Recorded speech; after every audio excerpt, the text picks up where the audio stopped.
अस्सलामु अलैकुम वरहमतुल्लाहि वबरकातुहू। आज का टॉपिक एक्सक्रीशन इन प्लांट्स। अच्छा बेटा, मेरे पास इतना टाइम नहीं था कि मैं इसको बोर्ड पर लिख दूं और आप लोगों को एक्सप्लेन करूं, ठीक है। तो वो फिर स्टूडेंट्स की डिमांड आती है कि सर रोज़ाना की एक वीडियो डाल दिया करें ताकि हम आपसे लेक्चर्स लेते रहें।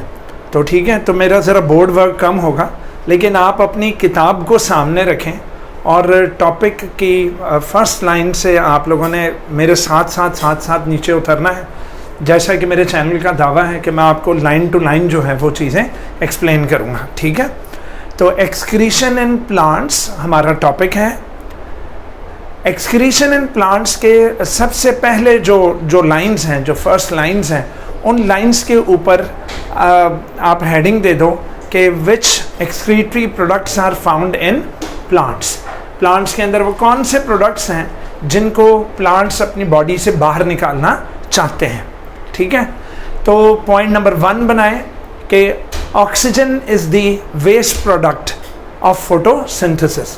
तो जो फोटोसिंथेटिक सेल्स हैं उनके लिए ऑक्सीजन जो है वो एक फालतू प्रोडक्ट है। तो photosynthetic cells oxygen as a waste product बाहर निकालते हैं।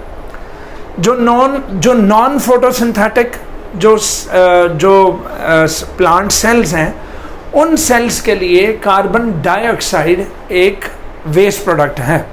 अच्छा, ये नहीं कि फोटोसिंथेटिक सेल्स ही रेस्पिरेशन नहीं करते, फोटोसिंथेटिक सेल्स भी रेस्पिरेशन करेंगे, लेकिन नाइट टाइम उनका जो कार्बन डाइऑक्साइड है वो वेस्ट प्रोडक्ट होगा, लेकिन दिन के वक्त वो कार्बन डाइऑक्साइड जो वो बना रहे हैं वो अपनी फोटोसिंथेसिस के लिए इस्तेमाल कर लेंगे।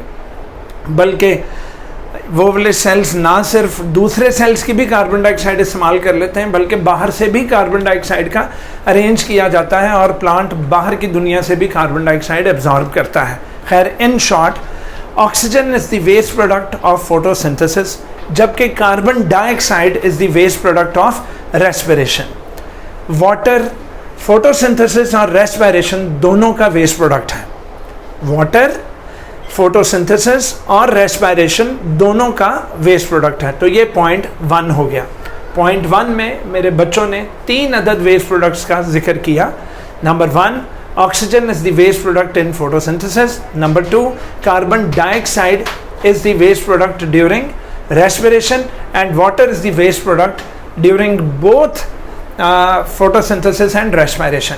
अब आ जाएं, बारी बारी इन तीनों को बाहर निकलवाना है। तो मेरा बच्चा first year chapter number 13 gaseous exchange में हम लोगों ने ये पढ़ा कि गैसियस एक्सचेंज वाले चैप्टर में हम लोगों ने ये पढ़ लिया कि कार्बन डाइऑक्साइड और ऑक्सीजन बजरिया डिफ्यूजन स्टोमेटा और लेंटिसिल से बाहर निकाल दिए जाएंगे। तो कार्बन डाइऑक्साइड और ऑक्सीजन कोई इतने बड़े इशू नहीं है, जो कि हम लोग पढ़ चुके हैं किस में, चैप्टर नंबर 13 गैसियस एक्सचेंज में। वाटर के बारे में भी हम चैप्टर नंबर 14 में पढ़ चुके हैं कि चैप्टर नंबर 14 में हमने पढ़ा था कि water is used by the plant for turgidity of the cells. Water is used by the plant for the turgidity of the cells, और टर्जिडिटी प्लांट्स के लिए इरेक्ट रहने के लिए बहुत ज़्यादा ज़रूरी है। अपने वैक्यूल्स में वाटर भर लेंगे और वैक्यूल जब भर कर पानी से वो साइटोप्लाज्म को पुश करके और सेल वॉल को पीछे को पुश करता है, उसको कहता है कि यानी कि फटने दे, वो सेल का वैक्यूल कहता है मुझे फटना, मेरे अंदर ढेर सारा पानी आ गया, आगे से सेल वॉल उसको फटने नहीं देती। इस कंडीशन को क्या कहते हैं जनाब, टर्जिडिटी। और वो जो प्रेशर जो वैक्यूल लगा रहा है सेल वॉल पर कि मुझे फटना है, उसको क्या बोलते हैं, टर्गर प्रेशर। डन। तो पानी का तो एक इस्तेमाल हो गया कि उसको टर्जिडिटी के लिए इस्तेमाल करें, और वेरियस मेटाबॉलिज्म में वाटर इस्तेमाल हो भी रहा है। अलबत्ता बहुत सारा पानी plants get rid of it through transpiration. तो ट्रांसपिरेशन, ग्यूटेशन, ये सारी टर्म्स हमने चैप्टर नंबर 14 फर्स्ट ईयर के अंदर पढ़ ली थी। तो जनाब, पहला पॉइंट मेरे बच्चों ने ऑक्सीजन, कार्बन डाइऑक्साइड और वाटर का बताया, और साथ आपने ऑक्सीजन और कार्बन डाइऑक्साइड का बता दिया कि गैसेस एक्सचेंज होती है। वाटर का आपने बता दिया कि टर्जिडिटी में इस्तेमाल होता है और इवेपरेशन होती है, दैट इज ट्रांसपिरेशन। अब शुरू हो रहे हैं कि दूसरे इनऑर्गेनिक और ऑर्गेनिक जो वेस्ट मेटाबोलाइट्स हैं प्लांट्स, उनका क्या करता है। तो मेरा बच्चा पहली हेडिंग डालिए कि प्लांट वैक्यूल के अंदर इन्हें स्टोर करता है। डन। तो पहली हेडिंग आ गई स्टोरेज इन वैक्यूल। पुत्र जी, इनऑर्गेनिक और ऑर्गेनिक जो सेवरल वेस्ट मेटाबोलाइट्स हैं, प्लांट्स उनको अपने वैक्यूल्स में जमा कर लेते हैं, अपने वैक्यूल्स में स्टोर कर लेते हैं। पुत्र 3 पॉइंट्स बनाने हैं वैक्यूल को लेकर। पहला पॉइंट कि plant vacuoles are large in size. Book पर निशान लगाते जाएं, plant vacuoles are large in size.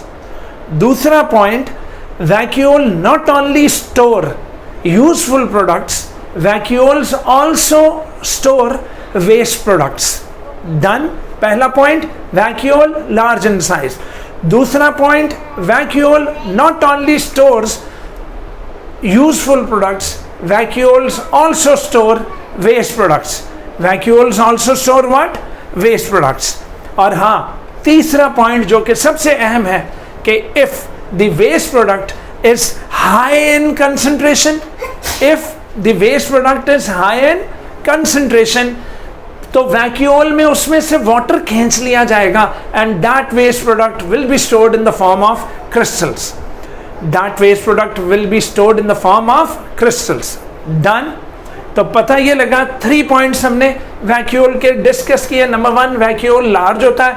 Number 2, vacuole ना सिर्फ अपने अंदर यूजफुल प्रोडक्ट स्टोर करता है बल्कि वो अपने अंदर वेस्ट प्रोडक्ट को भी स्टोर करता है। और तीसरा पॉइंट, अगर वेस्ट की कंसंट्रेशन बहुत ज़्यादा हो तो वैक्यूल उसमें से वाटर को खुश्क कर देता है और उसको क्रिस्टलाइन फॉर्म में स्टोर कर लेता है। किस फॉर्म में स्टोर कर लेता है? क्रिस्टलाइन फॉर्म में। अब आ जाएगा कि वैक्यूल अपने ऑर्गन्स में भी स्टोरेज कर सकता है कुछ इनऑर्गेनिक या ऑर्गेनिक, इनऑर्गेनिक या ऑर्गेनिक वेस्ट प्रोडक्ट्स की। तो जनाब अब हम चलते हैं स्टोरेज इन सर्टेन ऑर्गन्स।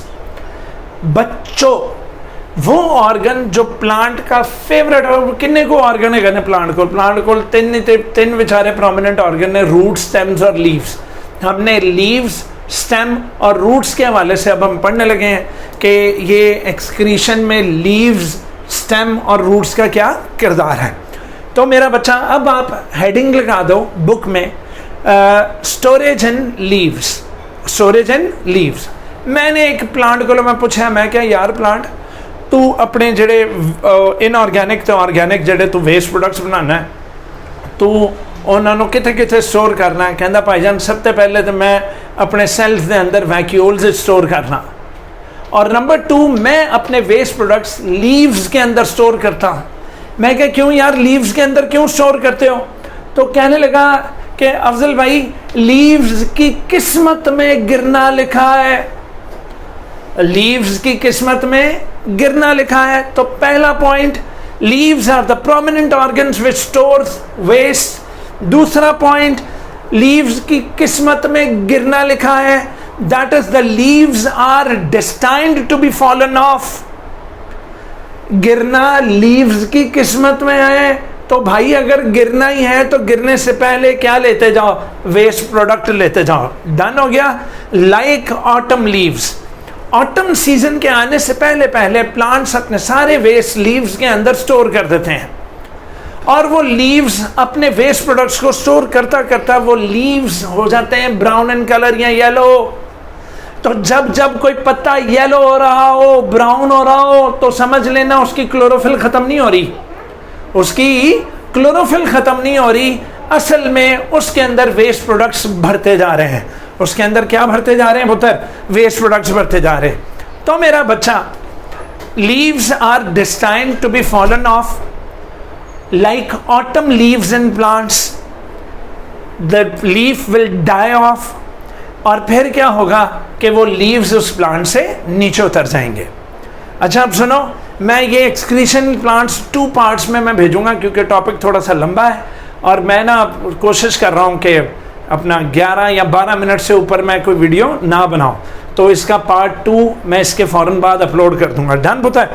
तो तो मेरा बच्चा इसकी एक अब एग्जाम्पल दे देनी है आपने कि जिस तरह प्याज का पौधा है, प्याज की अंडरग्राउंड स्टेम होती है, अंडरग्राउंड स्टेम को उसके बल्ब बोलते हैं, इसी तरह आपने एग्जाम्पल दे देनी है कि ब्लू बेल का पौधा है जो कि जिसका अंडरग्राउंड बल्ब होते हैं, वो ब्लू बेल का पौधा भी अपने एक्सक्रीटरी प्रोडक्ट्स को अपने लीव्स के अंदर डाल देता है जो कि ऑफ द ग्राउंड होते हैं। उन लीव्स के अंदर वो अपना वेस्ट प्रोडक्ट डाल कर तो इन दी एंड वो लीव्स उससे झड़ जाते हैं, वो लीव्स उससे झड़ जाते हैं। इजी बता।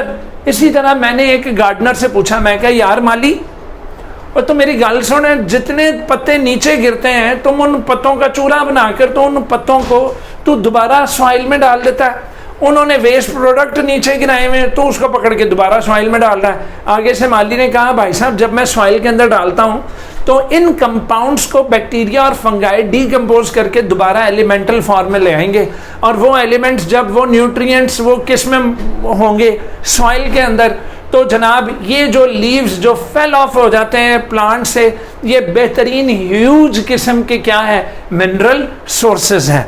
तो these are the sources of minerals. तो जनाब gardeners found fallen autumn leaves as a source of minerals. Done. Excretophore क्या होता है ये जानने के लिए इसका पार्ट 2 देखें। डन। तो पार्ट 2 में ये जाकर तो कंप्लीट होगा।